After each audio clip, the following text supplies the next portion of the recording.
Shalom teman-teman yang dikasihi oleh Tuhan kita Yesus Kristus. Jumpa lagi bersama saya di channel DM News. Saya ucapkan terima kasih kepada teman-teman semua yang sudah support channel ini dengan cara like, komen, dan subscribe. Kiranya Tuhan Yesus selalu memberkati teman-teman, baik dalam pekerjaan, pelayanan, apapun yang teman-teman kerjakan, kiranya Tuhan Yesus memberkati.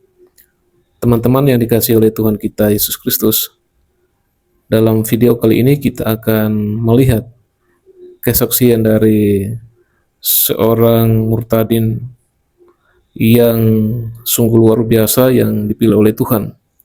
Dalam kesaksian ini dia menceritakan bahwa dulu dia pernah mencari Tuhan di beberapa tempat ibadah. Di antaranya adalah masjid, vihara, dan lain sebagainya. Tetapi ia tidak menemukan atau Tuhan tidak berbicara dalam hidupnya.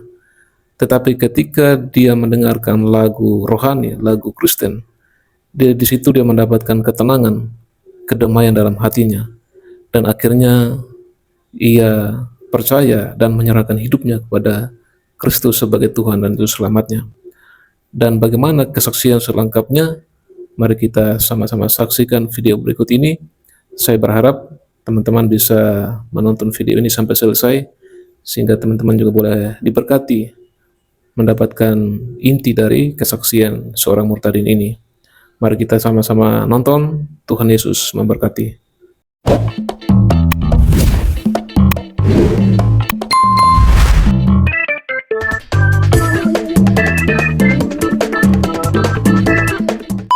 Aku awalnya bukan orang Kristen. Aku suka mendengarkan. Jadi setelah aku SMA itu aku sempat dapat mimpi. Mimpinya tuh lumayan serem. Aku tuh nanya, aku pergi ke vihara, aku pergi ke masjid, aku pergi kemana-mana itu tanpa sepengetahuan orang tua aku. Aku nanya, istilahnya kayak kalau Tuhan itu hidup kasih tahu, aku harus menyembah Tuhan yang mana? Karena Tuhan itu banyak. Ya SMA kelas 2 tiba-tiba dimimpiin aku tuh kayak masuk neraka gitu di mimpi aku tuh. Jadi kayak aku dirantai, terus tiba-tiba kayak ada iblis gitu besar, dan tiba-tiba dibawa kayak salib terbalik gede banget, dan ada suara di situ ngomongnya, Gia, kenapa kamu nggak menjawab panggilan aku? Terus aku nanya, aku siapa?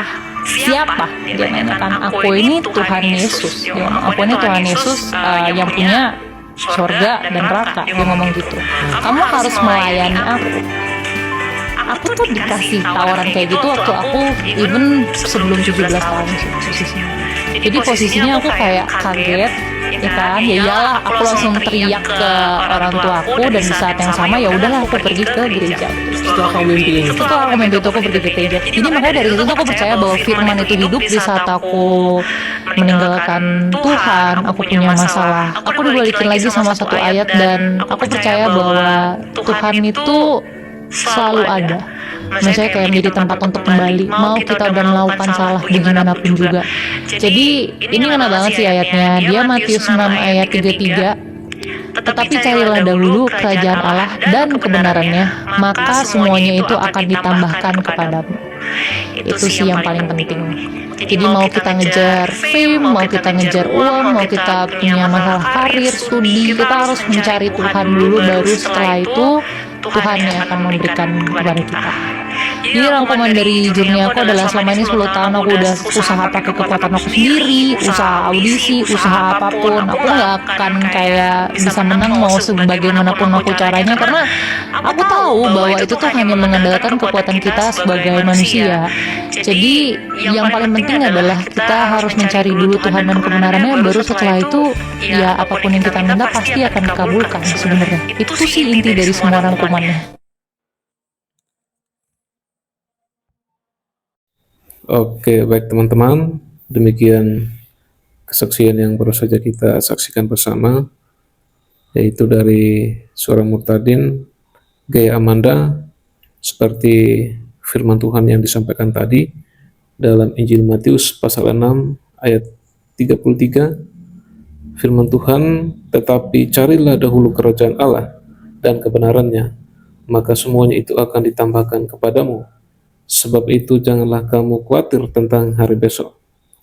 Teman-teman, ayat ini mengingatkan kita bahwa dasar hidup orang percaya bukanlah kekhawatiran, tetapi kepercayaan kepada Tuhan. Tuhan tahu setiap kebutuhan kita, baik yang tampak maupun yang tersembunyi. Ia tidak buta terhadap perjuangan, pergumulan, dan kecemasan yang sering memenuhi pikiran kita.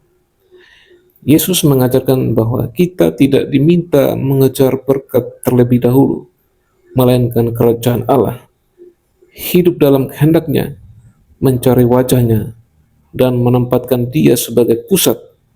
Ketika Tuhan menjadi yang terutama, maka berkat bukan lagi sesuatu yang harus kita kejar, itu justru mengikuti hidup yang berserah kepadanya. Oleh sebab itu, teman-teman yang dikasihi oleh Tuhan kita Yesus Kristus, marilah kita terus mengutamakan Tuhan dalam kehidupan kita, dari saat ini sampai selama-lamanya.